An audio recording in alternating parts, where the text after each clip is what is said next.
Meu nome é Raul, sou do 9º ano e meu PP é sobre a evolução das armas em relação ao Napoleão Bonaparte. Eu escolhi esse tema porque é relacionado ao clássico literário e ao Napoleão Bonaparte, que é um personagem do livro. E como Napoleão era muito relacionado com as guerras, quis descobrir qual a origem e a história das armas. Então vamos voltar lá para o tempo das cavernas.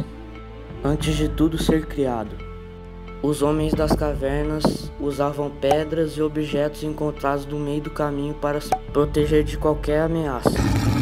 Com o tempo isso foi evoluindo para lanças de madeira, arco e flecha e espada. Mas aí veio a era das armas de fogo, que começou com a descoberta da pólvora na China, assim criando um canhão, por volta de 1300. Mas isso era apenas na China e em sua região.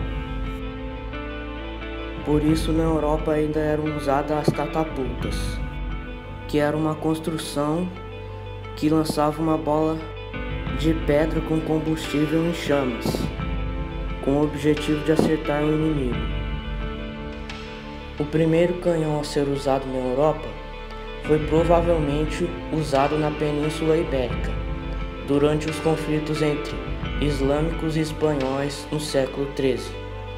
Bom, com isso nós já conseguimos ver um pouco do início da história das armas de fogo. Agora vamos falar de Napoleão e as armas que usava. As armas usadas pelo Napoleão e seu exército eram as armas geralmente usadas naquela época, como espadas, baionetas, escudos e canhões. O exército napoleônico era conhecido como o exército que ganhava várias batalhas. E não era pelo seu poder de armas, e sim pela sua estratégia, que era a batalha corpo a corpo. O exército de Napoleão sempre estava na ofensiva, nunca na defensiva. Por isso também eles eram muito admirados pelos outros exércitos das outras nações. Mas nenhuma estratégia é impossível de ser superada, pois o exército de Napoleão foi derrotado na guerra contra a Rússia, que durou de 24 de junho a 14 de dezembro de 1812. E a Rússia ganhou essa guerra fazendo a estratégia da terra arrasada, acabando com os recursos que deixavam para trás e com tudo que deixavam para trás e seguiam adiante, fazendo com que o exército napoleônico morresse de frio e de fome. Ou seja, a Rússia fez totalmente ao contrário da França, trabalhando somente no poder defensivo e não do poder ofensivo.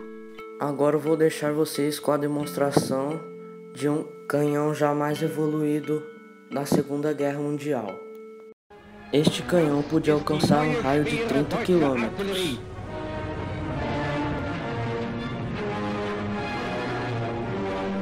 Reparem no procedimento, porque a seguir será mostrado um canhão antigo sendo preparado.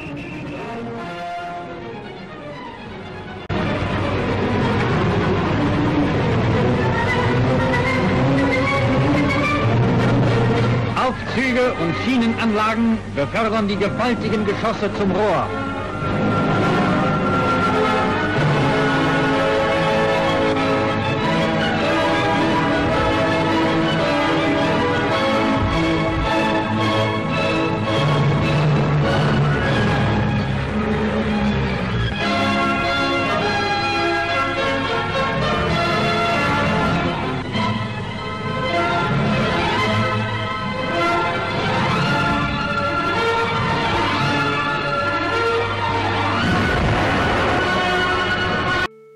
É usado um tipo de esfregão para remover os restos de pólvoras para evitar explosões inesperadas.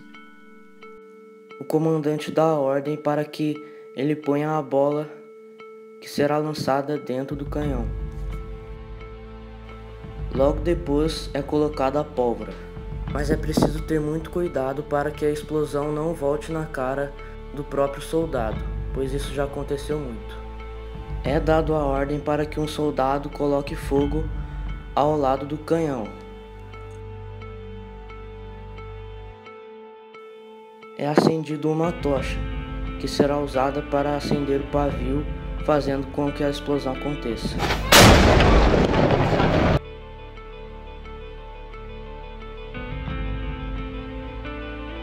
Bom, e as armas foram evoluindo. Vocês devem estar se perguntando, quais fatores fazem com que a arma evolua? O que faz com que a arma seja melhor? Esses fatores são o aumento de precisão, a agilidade da arma e o seu poder de destruição. Bom, mas por que começam guerras? Com qual propósito querem guerrilhar com outra nação, podendo estar até mesmo indefesa? A resposta é certa, é por causa de dinheiro. Tem muito dinheiro envolvido nessas guerras. E essas guerras acontecem com os países que têm mais poder econômico, podendo ter mais tecnologia e mais dinheiro para investir em armas. E isso pode ser chamado de indústria bélica, tendo países como Estados Unidos, Rússia, França, entre outros, que têm muito poder econômico. Mas qual seria o final disso tudo? Como isso acabaria? Um dos caras mais inteligentes da história deu seu palpite. E esse cara é Albert Einstein. E seu palpite era de que, depois da Terceira Guerra Mundial, a quarta seria disputada com pedras e gravetos, pois ocorreria a destruição em massa. Mas agora, falando do presente, nós podemos relacionar a guerra com acontecimentos atuais. Tem um jogo disponível para computador que retrata a Guerra Napoleônica, que se chama Mount and Blade Napoleonic Wars. Retrata as armas, as estratégias de guerra, tudo como foi na prática. De hoje. E também eu busquei a relação com o esporte que eu mais gosto, o futsal. Em nossas E equipes encontrei uma formação que é parecida com o que era usada nas guerras napoleônicas. É uma marcação Dê uma olhada nas imagens. E muito eficiente, que várias equipes a utilizam, e quando feita de maneira bem harmonizada, bem sincronizada, é uma marcação que consegue evitar muito. Também há frases que eram utilizadas antes das guerras, contra o que sistema também são ofensivo utilizadas de antes de um jogo de então, futsal. vamos lá. Primeira coisa que a gente precisa entender na marcação em quadrado é o seguinte: dividiremos a quadra em quadrantes, ou seja, dividir a quadra em 4 quadrantes: 1, 2, 3, Bom, 4. a minha conclusão foi além do esperado, porque eu me fiz perguntas durante o trabalho. Então, uma pergunta que eu fiz para mim mesmo: por que criaram as armas para nos proteger e matam pessoas com ela?